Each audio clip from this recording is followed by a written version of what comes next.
संतोष भैया देशमुख यांना विनम्र अभिवादन करतो। आपल्या सगळ्यांना फक्त एकच विनंती, आपण लय वेळचं उन्हात तळतायत त्याच्यामुळे जास्त आता तुमचा वेळ घेणार नाही, पण एक विनंती अशी करतो, या संतोष भैयाच्या लेकीनं आपल्याला हाक दिली, त्या लेकीला तिचं शेवटची इच्छा की माझ्या बापाला न्याय मिळाला पाहिजे, न्याय मिळवून देण्यासाठी एकाही बांधवानं मागं हटायचं नाही।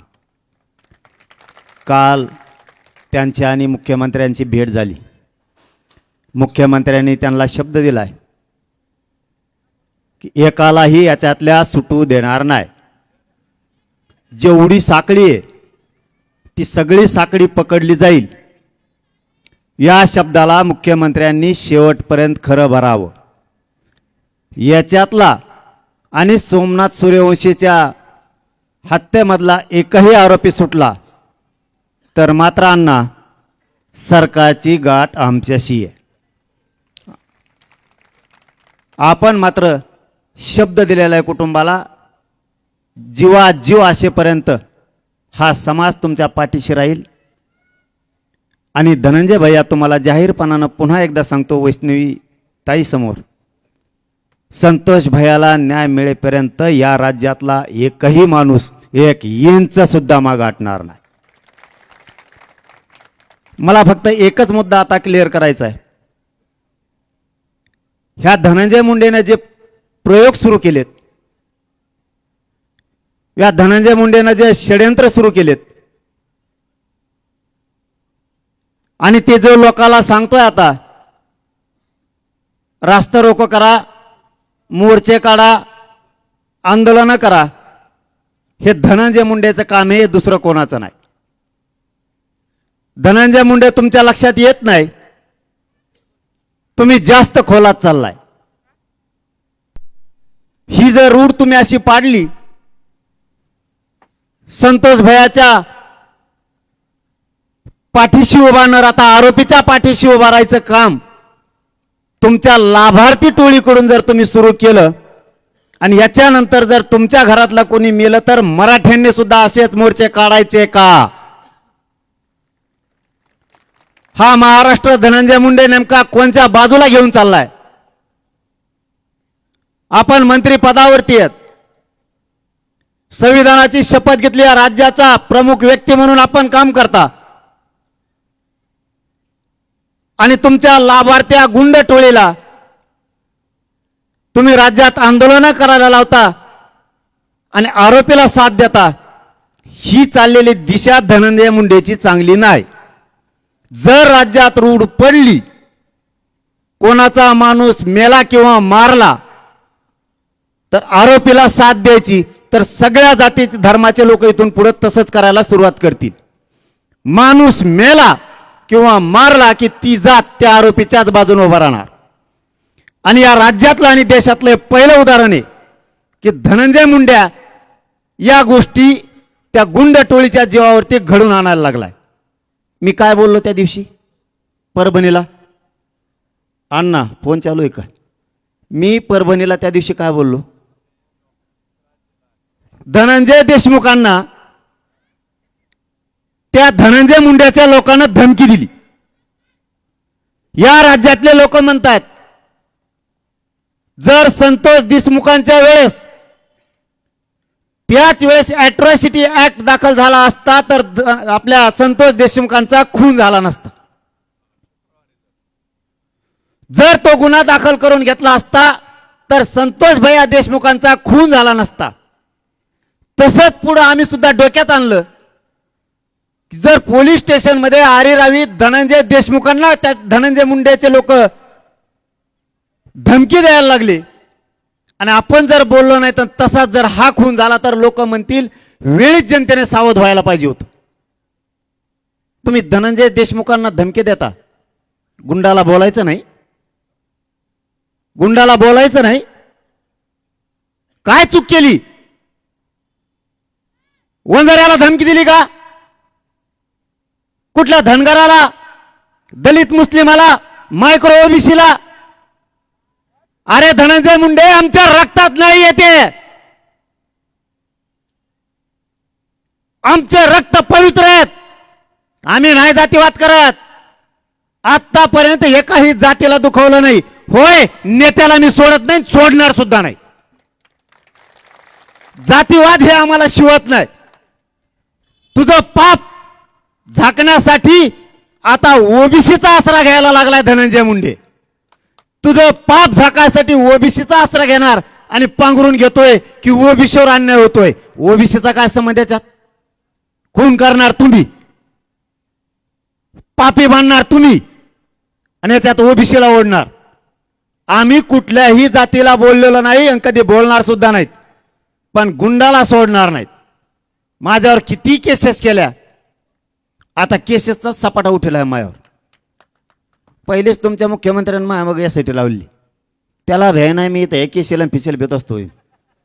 अशा 1,000 केसेस केल्या ना, संतोष भैयांना न्याय देण्यासाठी माझ्यावर 1,000 केस झाल्या तरी मनोज जरांगे माग सरकणार नाही. गोरगरीब मराठ्यांच्या लेकराला आरक्षणातून न्याय देण्यासाठी माझ्या विरोधात कितीही शंडाच्या टोळ्या उभा राहिल्या आणि गुंडाच्या टोळ्या उभा राहिल्या तरी धनंजय मुंडे, मनोज जरांगे हटत नाही. कर केस, तुला काय करायची ती. गोरगरीब मराठ्यावर अन्याय झाल्याला मी सहन नाही करू शकत. मी न्यायासाठी लढणार आहे, पण मी जातीवाद करत नाही. तुझी लाभार्थी टोळी आणखीन तरी धनंजय मुंडे, तिला थांबव. तू खोलात चाललाय, तू फसत चाललाय, तू फसणार आहे. आता तू मला खेटलाय, आता बघतो तू उभी. तू हे इतके मॅटर येतं परळीपासून मुंबईपर्यंत. पठ्ठ्या मग 25 तारखेचं उपोषण होऊन दी, तुला कचकात दाखवतो. आता मनोज जरांगे कस तो आहे मागा लागतो, माया नादाला लागतो. मी त्यांच्यावर त्यांना अर्ध ध्यानात राहिलं, मी बी अर्धा गेलेलोच.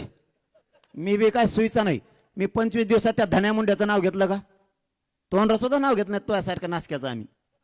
आम्हाला ओरिजिनल लोक लागते, त्याचं नाव घेतो आम्ही. असल्या कसल्या माजुरड्याचं नाव नाही घेत आम्ही. आणि तुम्हाला वाटतं तुम्ही लाडमुठेत. अरे मराठी लाडमुठेत लय जायलेत मग मागं लागल्यावर. तू काय याचं कोणत्या झाडचं का पाला आहे, पण आम्हाला हे राज्य शांत ठेवायचं. इथं कायदा सुव्यवस्था बिघडू द्यायची नाही. गुंडाला बी बोलायचं नाही का? त्याच्या गुंडानं धनंजय देशमुखाला धमकी दिली म्हणून त्या गुंडाबद्दल आम्ही बोललो. आणि तुम्ही म्हणता आमच्या जातीला बोललो. तुमच्या जातीचा काय संबंध याच्याशी? आरोपी तो आरोपी. मी एकदा उपोषण 25 तारखेचं संपलं, माझ्याकडे जे जे गाबाळ येईन, मी बी तुमच्यासारखा एक माणूस सांभाळला ठेवतो गाबाळ. आता तुमच्याकडे एक माणूस गाबाळ सांभाळायला पट्ट्याकडे लय मोठे आणून द्यायला लागलेत.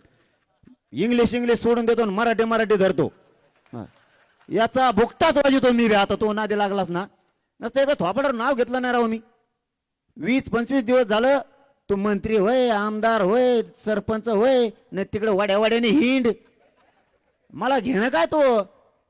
आणि तू कोणता तीर माऱ्या लागून गेला? मी मोजित असतो का तो सारख्याला? तू कोण तीर माऱ्या लागून गेला? तो नावच घेतलं नाही तरी म्हणतोय. ते कसले बदगी उठीत, किरळ लागलेले शिळीचे शेपट, आणि ते बोंबलते हे असं करतो आणि तसा करतो. अरे मी किती किलोचा आहे त्यांना विचार. कसा फेसकूट पाडा होता त्यांचा, दोन्ही हाताने पुशीत होती. इतकाल्या जिप्पा बाहेर पाडल्या होत्या. काय सांगू तू? काय बोलावं? आम्ही तुमच्या जातीविषयी आदर सन्मान करतो आणि तुम्ही इकत भांडणं घेता. काही कारण नसताना धनंजय देशमुखांनी त्या धमकीचा नारी रावीचा कळग माहीत तळपायाच्या आगमस्तकात गेली. 25 ते 26 दिवसानंतरच मी नाव घेतलं. तोपर्यंत नाही तरी वरचर उठितोय. 10 पाट टोळी धरून आणतो. ते लाभार्थी कुणाचा इमा खाल्ला असन, औ काही कागद आणला का त्याचा? 25च्या नंतर तवर त्यांच्या गर्दी. ह्या धनंजय मुंडेंनी टोळ्या सुरू केल्यात. लाभार्थी, पीक विमा खाणाऱ्या, राख खाणाऱ्या, गावऱ्या खाणाऱ्या, डोंगर खातेत, दगड खातेत, गोटे खातेत, संडास बाथरूम खाल्ले का काय नु, ह्या सगळ्या टोळ्या आणल्यात. भंगार आणि एवढी पत होती या जातीची, यांच्या समाजाची, पुरी पत घातली या नाशक्या 5-50 लोकांनी. या टोळका आहे ना, त्यांच्या जातीची पुरी पत घातली, तरी ह्या धनंजय मुंड्याला आणखीन सुधारणा. ते आपण कोणामुळे फसायला लागलो, त्यांचीच पाठराखण करतोय आणि आपल्या विरोधात टोळ्या उठवतोय, लाभार्थी टोळ्या. प्रत्येकाचं काही ना काहीतरी घडलेलं असतं. आता तू आम्हाला खेटलाय, माझ्यावर गुन्हे दाखल करायला लावतो, देशमुखांच्या त्या धनंजय भैयाच्या पाठीमागं तुझ्या गुंड लावतो. बघू 25च्या नंतर. तू कुठं जात नाही, मी बी कुठं जात नाही, आणि बेत पीत नसतो मी धनंजय मुंडे. ते बनकर इथून पुढे तरी बेत पीत नसतो. तू 25च्या नंतर भेटू.